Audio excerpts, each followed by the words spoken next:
It's an after Deej delight. After Deej delight. That's right.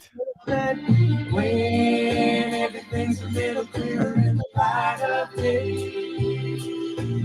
and we know the night is always gonna be here anyway. These people actually You got one life, for crying out loud. You might as well just give it all you got.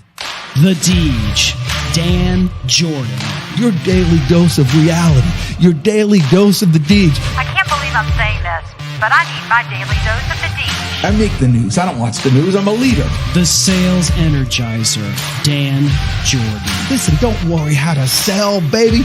Worry about why people buy. And it's fun. You don't need a 5-hour energy. All you need is the Sales Energizer. Just when I think it's not going to be as fun as the one before, each one gets successfully better. What's the word I'm looking for? What's it going to take to get you into this car today, huh? And now, please welcome the Sales Energizer, Dan Jourdan. Boom! That's exactly it. Do that. Let's do that. And it makes me laugh every time. It's like a little Easter egg for everybody. You know what it is? I need my daily dose of the Deej. Hey. Yeah, and so does my wife, who, little trivia for those of you who have been hearing that, the both fans of Dan Jourdan who have been diligently watching and listening to DJ Live, that is the voice of my wife, Sonia, saying, like speaking on the phone, I need my daily dose of the Deej. That's what we do. That's the kind of talent that we bring to the show, Dan. You know, I was talking to maybe a future guest that we're going to have, Eric Holtzclaw, which is a cool dude. Yeah, the Claw. And I've known him for years, and he has been my model for consistency because, I do those videos every day. I do the sales tip of the week and stuff like that. Oh, yeah. And it was really based out of him. He's been doing that, for 10 years longer than I have, which is awesome. Also, another guy who was really consistent like that, what's his name? Ian Kono. I've been trying to get him on the show for a long time. The Ian Amada. Maybe I should learn his name before I get him on the show. I got nothing from what you're saying, but he's with Victor Antonio and Jeb Blau, the four horsemen of the Anthony Iannarino. You weren't even close. What did I say? Iannacio? Yeah, I don't. That's right. Anyway, he'll never be on the show now. He writes an article every day. Yeah. Like every day, and he's been doing it for years. And so he doesn't really need to write a book. It's just done. And this is what, sales and everything is all about consistency. You want to start a business? It's the simple little disciplines practiced every day that make it successful. Jim Rohn, baby. That's it. Look at you catching the Jim Rohn. Hey, listen, you hang around with Dan Jourdan enough and you hear about all the legends, including Dan Jourdan. But yeah, where Anthony got that was from Seth Godin. So Seth Godin wrote on his blog every single day, and I believe still does. That's fantastic. And what's cool about doing that stuff is that you think it's like the Far Side guy, Gary Larson. I may have said this before, but he has a reputation of like being brilliant and coming up with these great. I almost spit in the microphone there, but it was like being just incredibly smart. But if you read the books, and I purchased them, about 30% of them are really good. Can't all be zingers. Yeah, that's right. That's how it works. But you're always trying to increase your chances of success in business. And one of the main things, one of the first rules you'll learn when you start in business for yourself is never get involved with your spouse, because it causes all sorts of problems. And that's why I am so pumped today, because we actually have a couple that have bucked the system several times, creating massive businesses and helping tons of people. And they have agreed to come here on DJ Live today. Can you believe it? I can't believe it. It's unbelievable. So without any further ado, I'd like to introduce to you my new best friends, Dr. Susan Simmons and Micheal. We call him MJ. Please come on to the show. Yeah, now let's go. This is when now we're fired up. As he gets to, MJ, I appreciate the woo, but you didn't have your arms in the air. I mean, you had one thing to do to be prepared for. That's it. And you guys are in HR, right?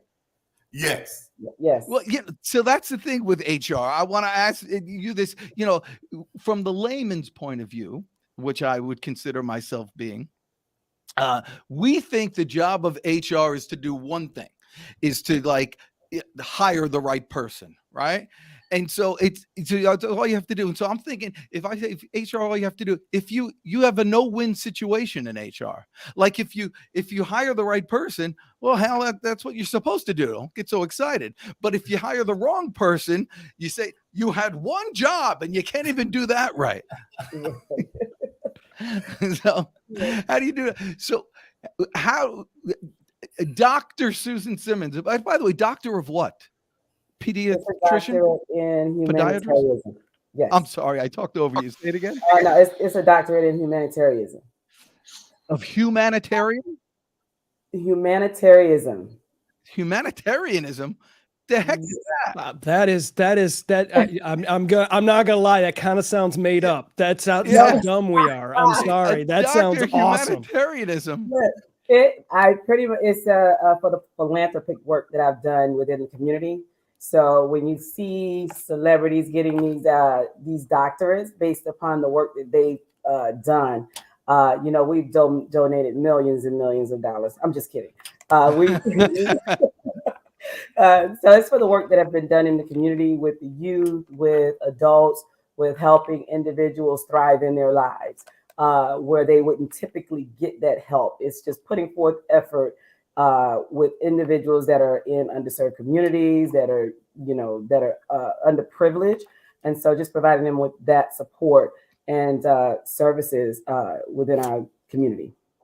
You see that? Now it sounds so much better when you said it. Chris Stone was pooing it like you get it from a Cracker Jack. She broke it down in layman's terms. Yeah, that's right.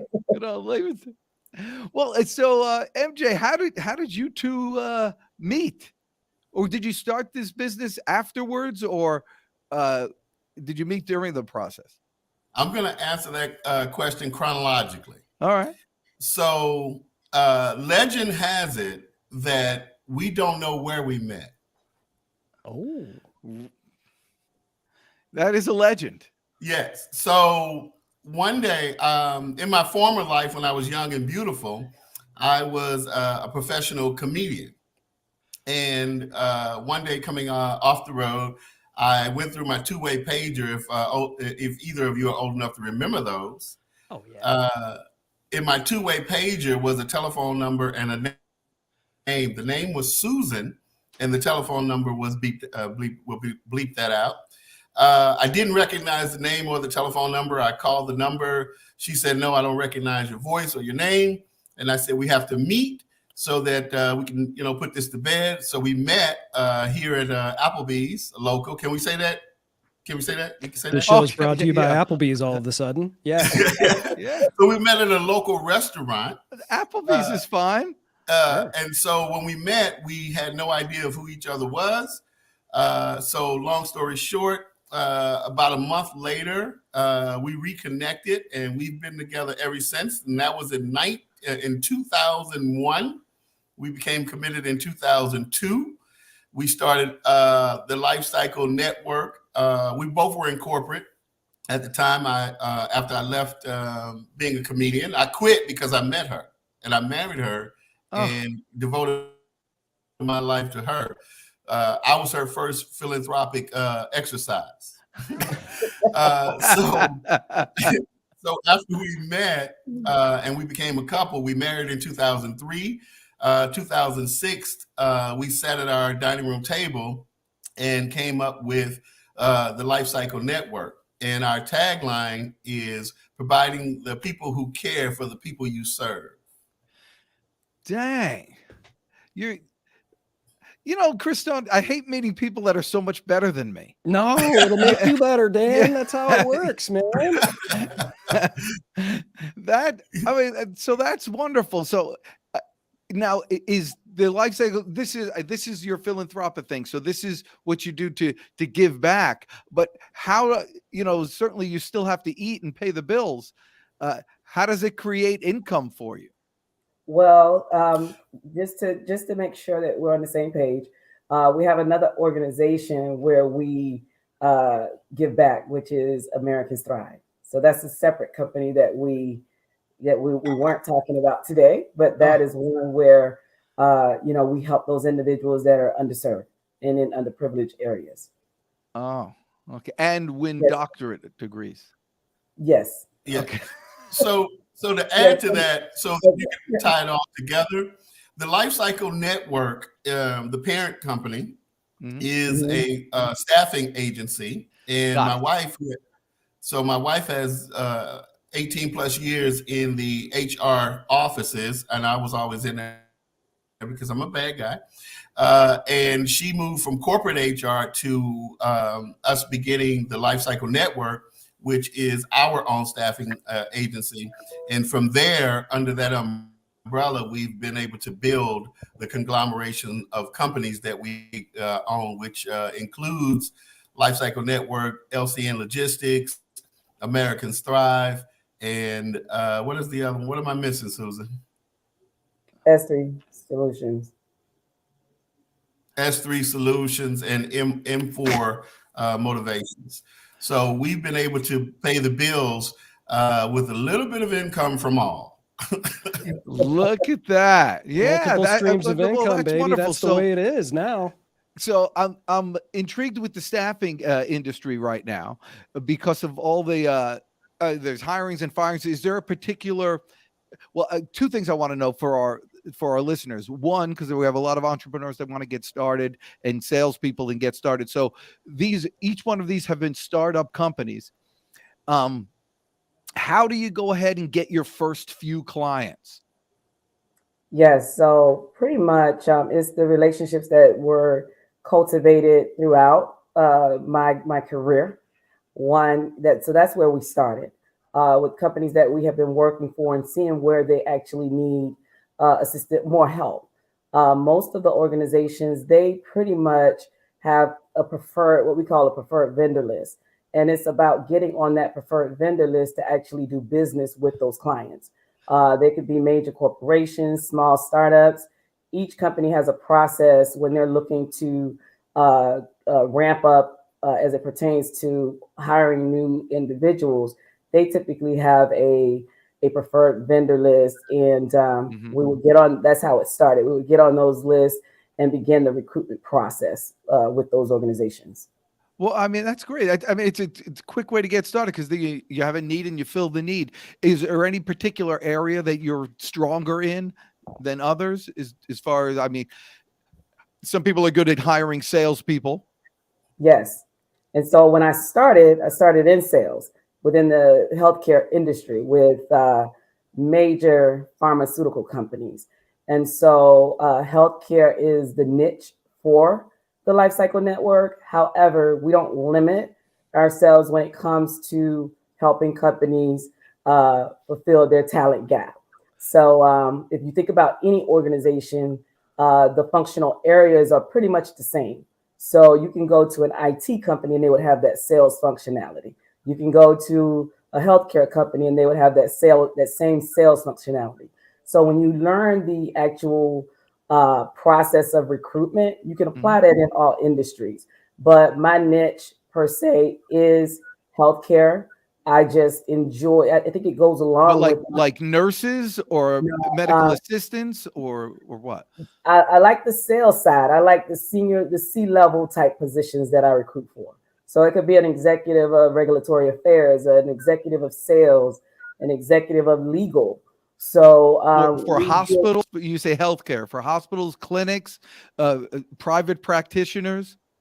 So mainly it's companies, healthcare providers, as well as healthcare IT companies, pharmaceutical companies, So it's not on the front end side. When you look at the hospitals, we look at more of the pharmaceutical side of the business or the healthcare from an insurance perspective. Ah, okay. So I would think that it's the joke teller that gets the customers, but it's you.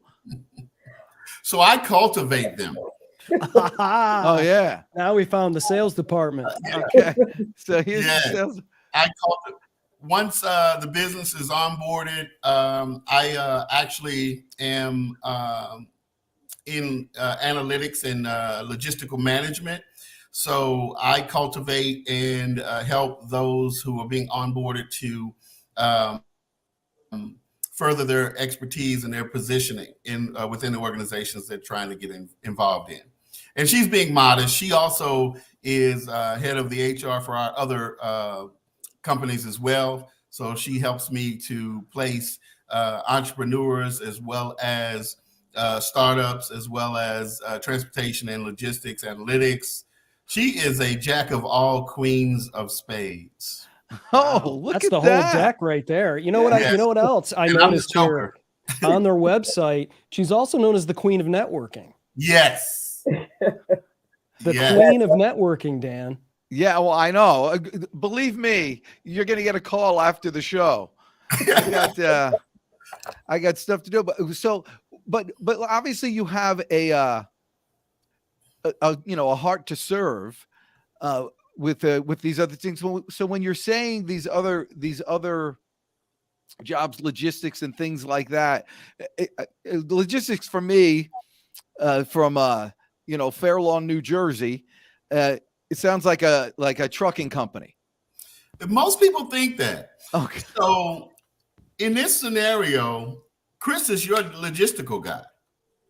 He's operationally. What did you just call me, MJ?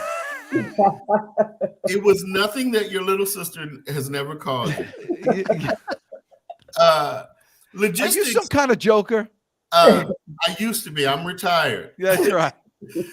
So, and that is the common misconception about logistics. Logistics is, if you think about it, the etymology of it is the logic. The logic goes into and behind all companies. They're going to need to know how to operate that company, how to get sales. Every department has a business model, and that model has to be logistically put in place by someone or some company. So yes, it did start out. LCN Logistics was a trucking company. Can you get this? Our first day in the trucking business, my wife, that beautiful woman you see, worked with me on a 26-foot box truck delivering for Amazon. Let's go. Oh, that's awesome. Yeah. You guys are a power couple. So what we've done is we have transformed logistics from the labor side to the mind side. We help business owners and companies figure out how they're going to operate their business model and how to predict, project, and to get the data that they're going to need to be able to have those projections come to life. That's where I come in. Oh, well, that's great. So, but I gotta ask though, I'm still stuck on being the comedian with the. Well, I'm stuck. Don't get off topic. Well, sir. No, because I think, listen, there's when you talk about the mind stuff, that's exactly right. Going on stage and being willing to tell some jokes that 30% of them are going to bomb no matter what you do. Trying new stuff out. Is a very brave undertaking. So I mean, with you starting all these businesses, it kind of makes sense because you're willing to go out on a limb and take chances like that. When you're dealing with these startups that you're trying to to say all this, and you just talked about the mind. How do you get somebody over that hump of kind of taking that chance and laying it all out there, saying, "Dude, you may fail 30% of the time," and keep plugging away? So I set the expectation. So most people don't realize that in our culture, America, that 98% of all Americans are creators or creative. Only 2% are operators. And what I mean by that is everyone has a great idea and everybody knows that that great idea can make it, but they don't know the nuts and bolts of what it's going to take. And I was watching one of your podcasts earlier and you were talking about consistency. People don't understand what it takes to be consistent, nor do they understand how to manifest that creative energy into a everyday grinded out, logistically planned, based upon the data and how to analyze that. That's where I come in. I make it pragmatic so that when I tell them that a large majority of these businesses are failed because they only focus on the creative side. I build a plan, and all you have to do now is execute daily. Oh my Boom. gosh! Boom. Yeah. I don't have a mic drop sample. Yeah, here to but I play, mean that's now. Susan, is he telling the truth? Yeah. Or is that just typical man stuff like I do? Only talk about the good stuff. That's typical talk every day, but it's real talk. It's real talk, and most people could actually relate to that. Do you have an example? Maybe you could tell a story of I don't know, one of your prouder moments with businesses that you took over. Me? What? Either one of you, just jump in. I'm here for you. I mean, I want to get someone. I want to get the good looking one on camera. So you guys choose who that is. Well, it's about time. So I'm gonna say this real quick, and then she'll jump in. So I had a meeting today before I came on the air with you with two separate companies that I'm going to merge together because they both have great products and services apart. But however, creating a focused plan to do a cross-business function of both of them, I'm going to exponentially increase their numbers by conjoining the two businesses. So there's your example. Really? Well, yes. And you're doing that. Well, so how do you? Is this a profit center for you? Like, I'm just thinking of other people who you may have that skill too. Is it an actual sale of one business to another, or is it just a merger of sorts and you're getting some sort of consulting fee for it? See, I'm glad you asked that question. Well, I tell you, you think you're not dealing with pros here? I got a mic and everything. I'm the novice here. So we create a platform, right? So I am going to consult, plan, implement, and manage the process of a conjoined partnership of two businesses. What type of businesses? I know you probably can't say what those businesses are exactly, but what type of businesses are we talking about? If I told you, I would have to go into my Men in Black mode. Oh, okay. No, so one is a technology-based company for the workout industry, and one is a workout company. Oh, okay. Wow, and you put the whole businesses together. Okay, it totally makes sense. So, and how do you? This is really interesting. So, how do you find deals like that? The queen of networking. The queen of networking. Look at that. Yes. Royalty in the house. Yes. Yes. So the companies that I'm affiliated with, there are so many companies that could actually come together to strengthen what they're doing as a whole instead of operating separately. Or the companies can come together and just enhance each other's product, or in some way. And so when I come across, these types of companies, MJ and I, we typically have conversations on what does that look like? It's a lot of brainstorming and conversation that is had with us before we actually go out and pitch the the actual plan to those organizations. And so when you look at my network, Dan, you know what my network looked like. We were battling on who has the number. She has like, her LinkedIn. Oh, you guys were comparing contacts? Oh God. Yeah. Okay.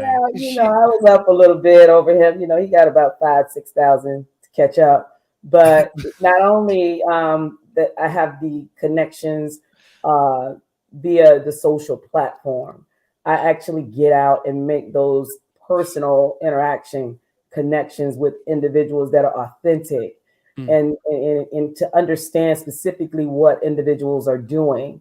And then, looking at, the connections that I have, how do we bring these individuals together to create something greater?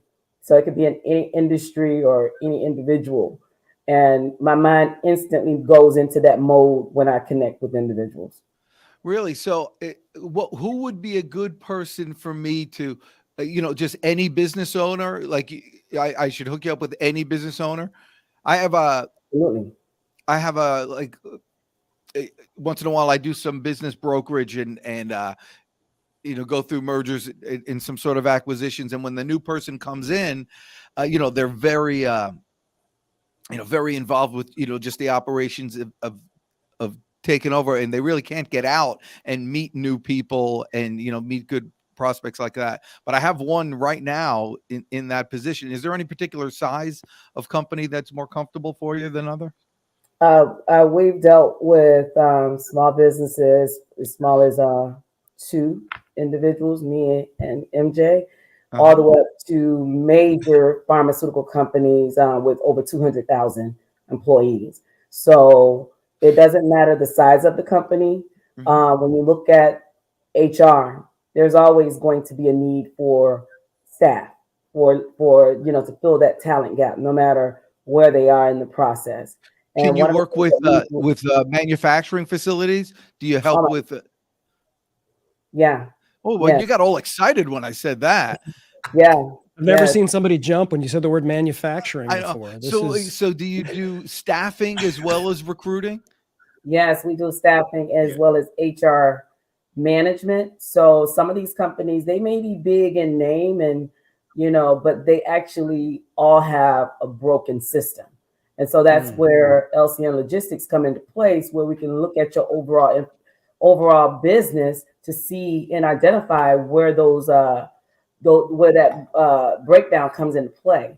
Because most often in the companies and business leaders, they're focused on the numbers, and the managers on mid-level to senior level, they're focused on the day-to-day operations. So they're not really into it where they can see where the breakdown happens. So we can look at the overall scope of what they're doing and identify where those breakdown comes into play. And then we can create a logistical plan that will help resolve a problem that they wouldn't typically see because they're working in that job on a day-to-day basis. Well, the problem is I need more, people on the line, or how about like skilled labor, like that could run CNC machines and things like that. Actually, can you explain the difference between staffing and recruiting, just for someone who may be confused on that? The words are interchangeable. It really is. You can look at a staffing agency.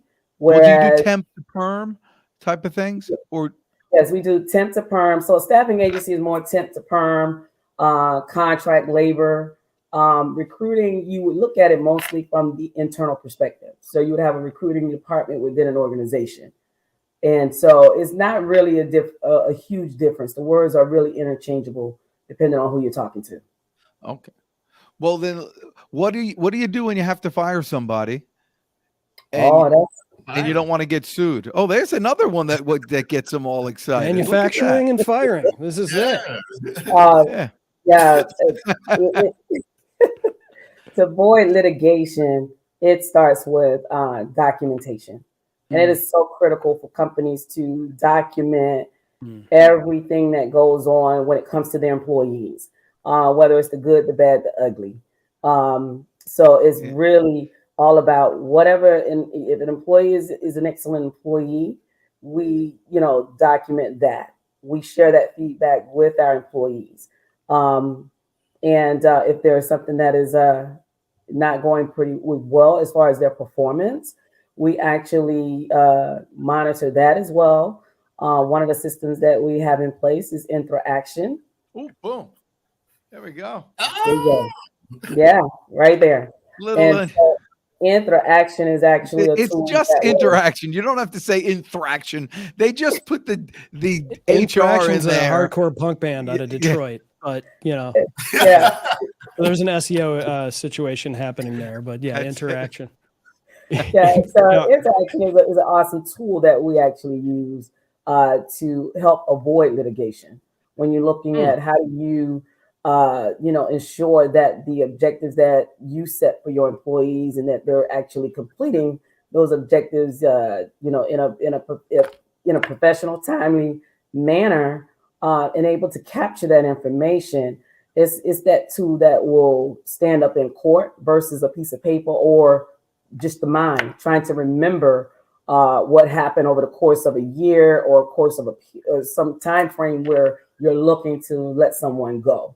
So keeping that data in one central location where it's easily accessible, and the individual per se employee and the employer understands where they are, whether or not they're succeeding or if they're failing, and then communicating that information back to the employee so that they know when it's time to let go. They know exactly. Well, what if it's a a business decision? I know a lot of companies are letting engineers go or developers go right now just because they want to grow their business a different way, or they're trying to cut costs or what have you. I was talking to some people from Europe, and he was saying that it's nearly impossible to fire somebody there. You have to file all sorts of stuff, but they're moving here to America, and they say it's easy as pie. You don't have to do anything. You see you later, potato. Yeah, right. So the easiest way to sum that up for you is what we do. My wife, Dr. Stevenson, has alluded to it, and from my perspective in logistics, what we would do is we would incorporate into our system their SOPs, and for those who are viewing at home, their standard operating procedures. We love and acronyms. Then we have created within the Lifecycle Network, atop of that, what we call SPE, safety, professionalism, and efficiency. So we mirror the two, and whatever falls out of that is the rationale that we're going to use to either downsize individuals or departments and or whole organizations, divisions included. Because if those two, the standard operating procedures don't have the highest levels of safety, professionalism, and efficiency, they're not going to be able to increase the bottom line for the company. So that's how we come up with our scientific way of doing it. Okay, so there's always now. Do you ask people to resign, or actually you give? I guess you fancy people give them packages before they leave, don't you? That's a part of the SOPs. Oh. Whatever the modeling is of the organizations that we're contracted to work with, we'll take the lead from that enterprise, and then we will either recommend and or utilize their SOPs to mirror how they're going to be a benefit or a detriment for that department and or company. What is Lifecycle Network? You fancy people out here. How do I get involved in this? Yes, so that's my question. Yeah, how do I get involved? Do you accept people that are incredibly good looking like myself, or do you have a challenge with that? No, it's preferred. It's preferred. Others are some things are required. Okay. Yes. So with the life cycle, we actually promote our business on all social platforms, multiple sites in order to, put the life cycle out there, to showcase what we do, how we do it. And, we're easily accessible via our website. There's a contact us page where you can reach out and say if you're actually an employer or an employee. And so you can actually get in contact with us through the website or directly by contacting us via phone. So what it sounds like is any company, you could kind of make them better. You can get into their HR department, even, take it over somehow, or in consortium with them. What do you think of that? Just throw it out. You don't even know what that means. That's right. Well, I was thinking about using my acronym. I have one. It's eucalyptus leaves. E is for enthusiasm. U is for Uruguay. And anyway, but you didn't even get to the third letter. You know what I really like about I have no idea this? how to spell eucalyptus leaves. I know. I mean, that's that's a spelling bee champion that knows how to do that. You know what I really like about this, Dan, is whether you're an entrepreneur or you're a business and you focus on a niche, right? You focus on everything and you're really good at whatever it is, podcasting, sales, whatever you want it to be. But there's so much that you don't see until there's a problem. Yeah. And, you guys are seeing this pain point with these companies, and you're like a 40,000 foot view, and you're going, hey, logistically, this is what you're headed downhill over here. So, bring us in and we'll be able to fill those pain points for you. And I think originally when I was hearing what you guys were doing and there was just all kinds of different industries that you're working in, I was thinking, well, you guys don't really specialize in anything, but in a way it's like, it's better that you don't, because you can see things that people that specialize in those industries don't see. Yeah, correct. Yeah, you're in the people business. That is correct. Yeah. That's our tagline. We provide. Oh, really? Yeah, tell them the tagline, babe. We provide people who care for the people you serve. That's it. That's our tagline. Say it again, babe. We provide. Did you just? Because he said that. But that doesn't mean you can say it. It's my babe, not yours. That's right. We provide people who care for the people you serve. Dang, that's what I'm Cheers talking to about. that. Yeah, and so it works on all levels. So you can make any company better, not only because you're going to help them with the challenges they're facing now, but you could forestall other ones from potentially happening. Correct. And you are correct, Chris. We do have a niche. Our niche is to unclog your bottleneck. Unclog your bottleneck. We use data to unclog your bottleneck. So you say the company comes to Dr. Stevenson and says, hey, I want to hire 3 new salespeople, right? So we analyze the situation based upon your question or your query or your demands or your needs. And we say, hey, you really need 5 new salespeople. And it looks like we're upselling them on 2 new salespeople. However, once I show you the data and the projections and the analysis of where you want to be based upon your numbers, you're going to need 5 people to do that job. Or you're only going to need 1. So one of the things that I have learned as an analyst is that people ask the question based upon the ground view, but from the 40,000 foot view that we have, they don't see the ripple effect that is going to happen based upon what their question or needs are. So we then provide them a better functional view of that. And of course, that leads to more business. And if you specialize in one specific business, you don't multiply your business's revenue stream. You actually bottleneck your own company.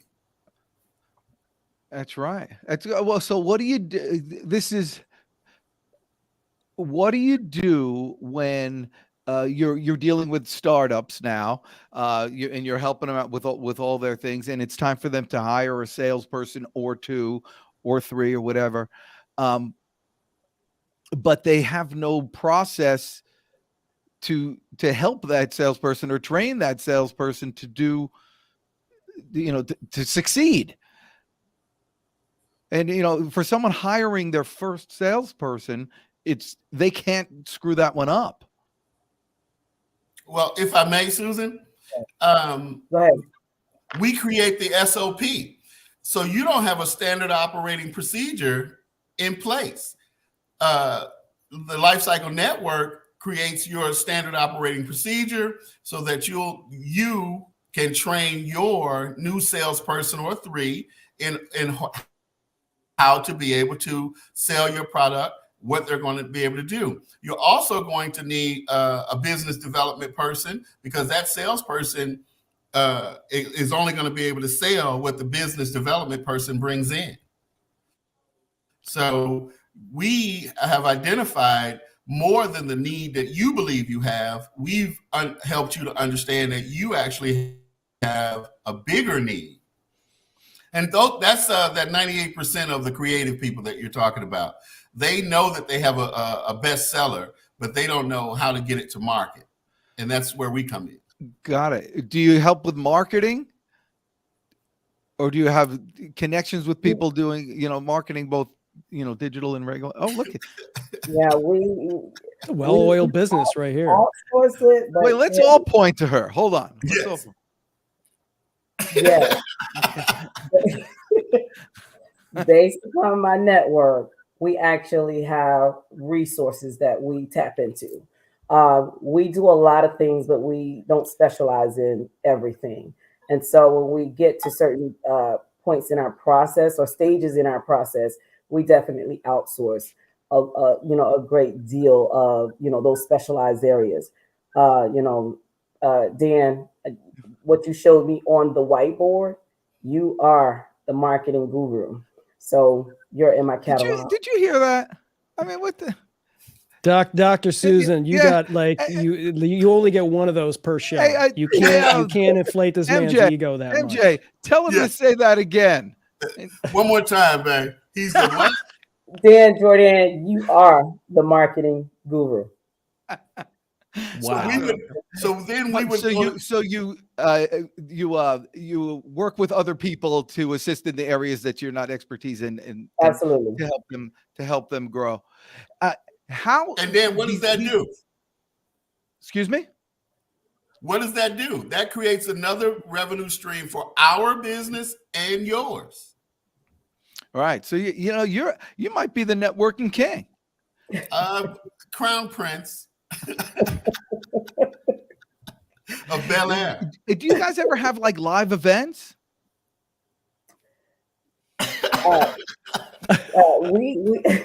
We have live events. However, it's more tailored towards another organization that I'm affiliated with, which is, I will plug it, the International Association of Women. We have about 800,000 women globally, and within the Atlanta chapter, we have about 2,000. And so we do have monthly events, and those events are tailored to professional working women, entrepreneurs. So we do have those events, and we give women the platform.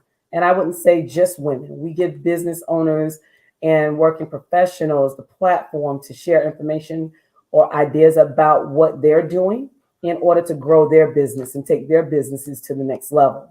So that's another way that you can network. Can dudes like Chris Stone go to this thing? Oh man, Chris Stone, yes. We will give you the platform. You bring your guitar. We have music as well. We can start there. Talk about that. You guys the are local president. Oh, yes. Are you the local president? I'm the president of the Atlanta chapter. It keeps getting better. She's the local queen of networking. Yes.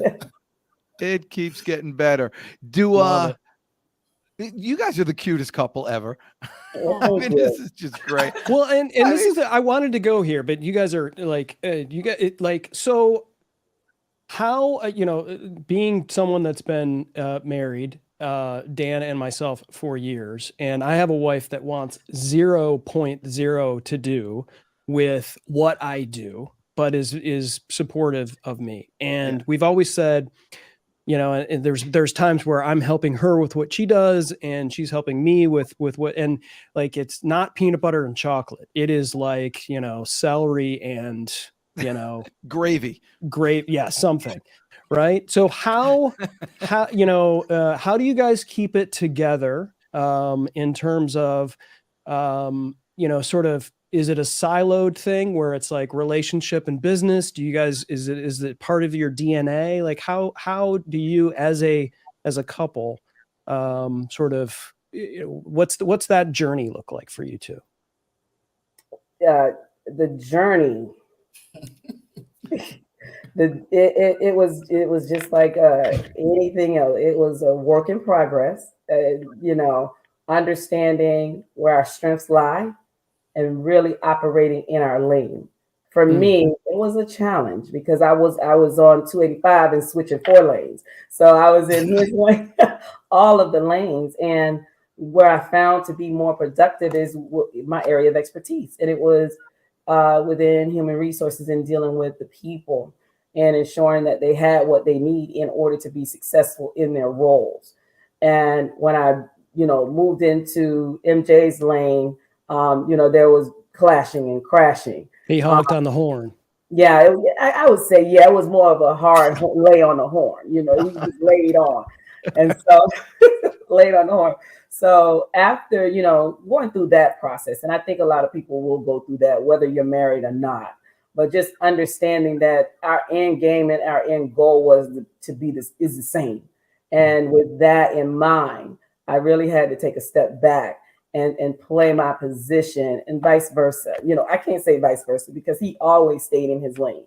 For me, it was the wanting to be a part of it because we started it together, nurtured it together, and as a mom, we all over the place. So that's where I was. I wanted to be in every aspect of the business where that wasn't my forte.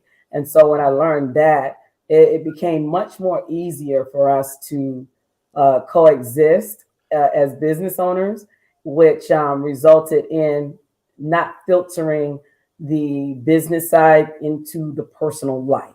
And that's another piece. It's being able to separate the two and shut it off when it needs to be shut off.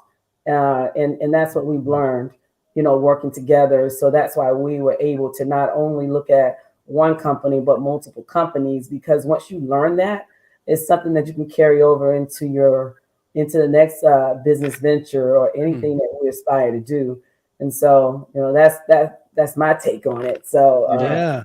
So MJ, is she right? Do you keep it at 10 and 2? Do you stay in your lane like this, or are you? I keep it at 10 and 2. So I'll give you the answer from both perspectives. As a professional, we have come up with our system of president, vice president. On some decisions, she's the president, I'm the vice president, and understanding and fulfilling those roles. And some decisions, I'm the president and she's the vice president.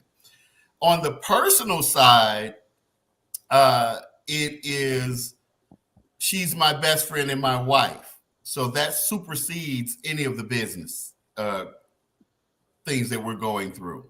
So I make sure that her well-being is taken care of before we have too many challenges that cause us to step outside of the boundaries that we've set forth.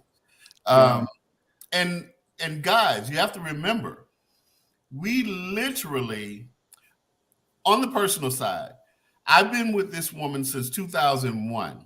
And men, you're going to appreciate this. I still, to this day, have not found anything about her that I do not like. Look at that. And the reason is... You guys have any kids? Yes, 3 girls. I'm a girl dad. 3 girls?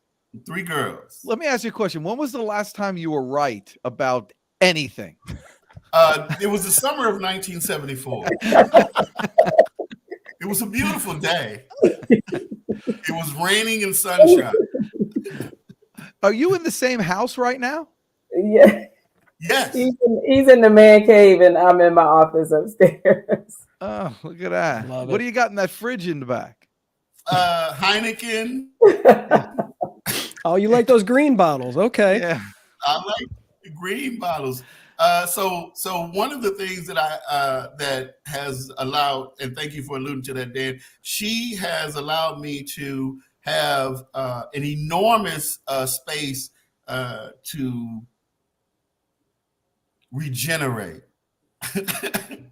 So I literally, and because I haven't found anything wrong with my wife in 20 plus years, and mostly because I accept her for who she is versus what I want her to be. And I believe that has been a philosophy that served me well. I think that's beautiful on both of yours, understanding of each other. My mom didn't give me much kind of good advice with marriage and stuff like that, but she did say something to my wife early on, or when we were first getting married or what have you. And just she knows me, and she knows sometimes I just need to be alone and I need to do my thing and whatever. And my mother said to my girlfriend at the time, fiance.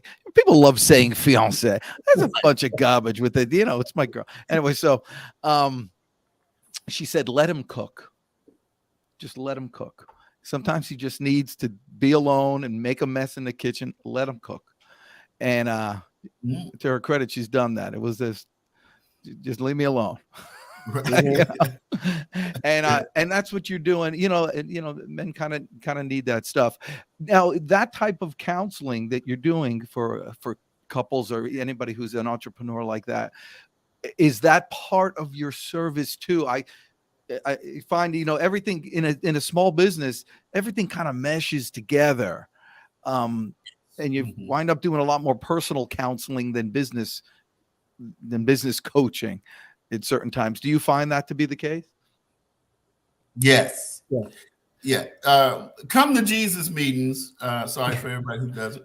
Come to Jesus meetings or we have come to Jesus, Moses, Muhammad, whoever you want. Buddha. There you go. Yeah, we'll come to the list of deities meetings. So we know as a couple, we're in the trenches. So we can anticipate the walls, the hurdles, the successes and failures that most small, medium businesses are going to incur. So what we take out of it is our personal opinions, and we infuse our professional experiences. So we have quite a few of those. People always want to get free consulting. How did you do it? How did it last for you? What can you tell me? So we give them enough to keep them interested, and then we give them enough after they pay for it to make them successful. Man, I love this guy. Here's my traditional call before the end of the show, Chris. Yeah, Stone. Exactly. Every single show. It's not like it's when they first invented the cell phones, right? And then you'd be sitting in a movie theater and somebody's phone would go off and you're like, well, hey, remember that? That used to be 2023, and every single time we do a show, Dan's phone is ringing. Yeah, I don't shut it off because you forget to turn it back on. But you guys, actually, that's a good jump off point, because there's been a lot of changes. It used to be you would have to say when you give a presentation, okay, everybody shut off your cell phones. Nobody's going to shut up their cell phone. Nobody says that stuff anymore. Things have changed. But with all the new AI that's coming out right now and everything, it's have you been able to consult, with those changes, or help people take advantage of the new? Look at the little smirk you get on MJ's face when you get, this guy is like such a terrible poker player. He gets such a tell.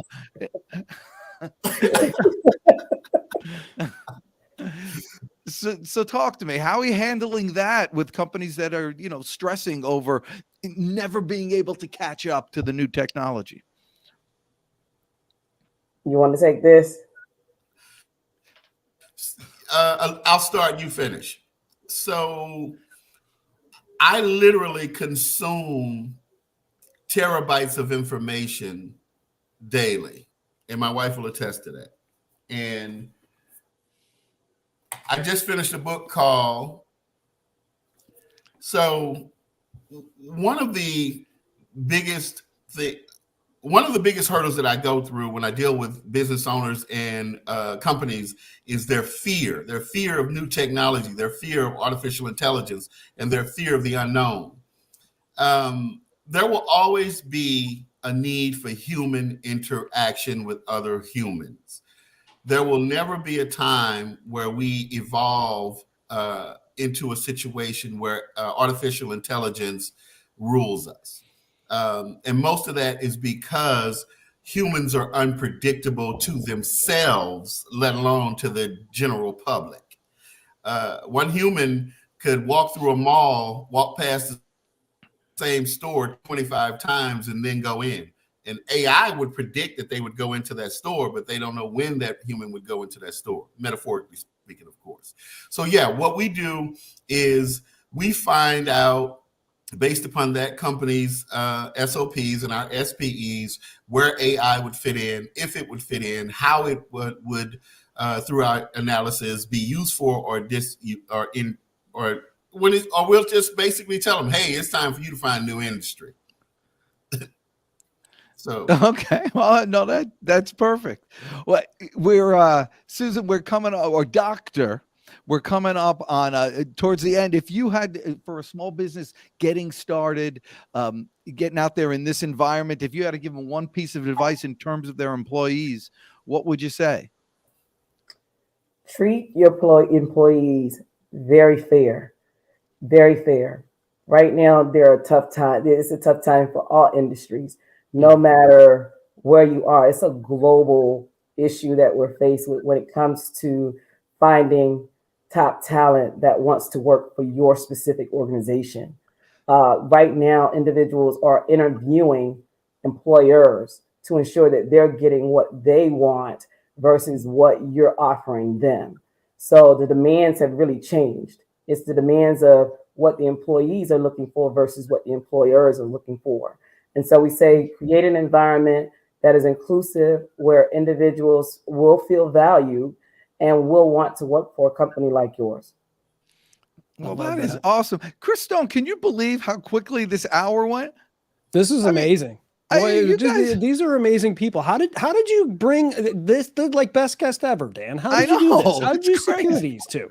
You are the best couple guest we've had this, I think, in the past year and a half. Oh wow! Yes, I mean, you get along in real life, you get along on camera, and you get along with perfect strangers like Chris Stone, who's very difficult to get along with. Absolutely. You know, so this is great. So if someone needs to get a hold of you, watch how good he is. Watch it. I'm just going to say a few words. I'm not going to tell him what to do. So if you need to get a hold of you guys, what's the best way to reach you? It will be the lifecyclenetwork.com. Boom. See that? That's what I'm talking about. That is a production like no other, perfect timing. That's a rim shot. Us people in the, Chris, you wouldn't understand, but us people in the comedy showbiz, we understand rim shots here. Yes. How we roll. Listen, you guys really were awesome. Chris Stone, I can't thank you enough.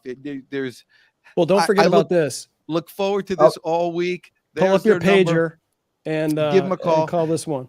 And for you people out there thinking about your business, starting, restarting, trying to improve yourself, remember, the most important part of your business, the most expensive part of your business is your employees, and the most important part of your business growth also is your employees.